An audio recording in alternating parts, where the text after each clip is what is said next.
Hajar Aswan, pendukung dari pasangan nomor 3 calon bupati dan wakil bupati Muratara, membuat laporan ke Polda Sumsel usai dianiaya saat debat perdana yang berlangsung di Hotel Novotel beberapa hari yang lalu.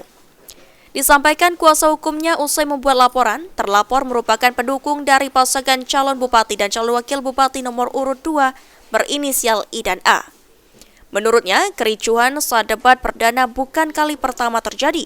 Sebelumnya, kericuhan juga terjadi pada Agustus dan September 2024 di Muratara.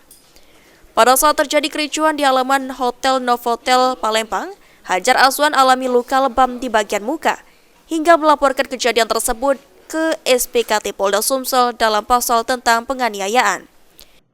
Kejadian ini yang sudah kesekian kalinya.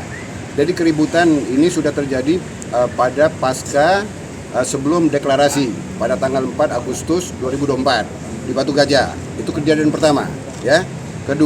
Kejadian kedua pengeroyokan di Posko Trabas pada 23 September 2024. Sudah kita laporkan kepada pihak Polres Kabupaten Muratara.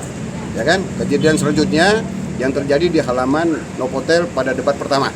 Korban yang Hajar Aswan tadi, sesuai dengan laporan ini, dia memar di pipi kanan. Kini laporannya telah diterima petugas SPKT Polda Sumsel dan selanjutnya akan diselidiki oleh Subdit 3 Jatan Ras Polda Sumsel. Mulyadi, PAL TV.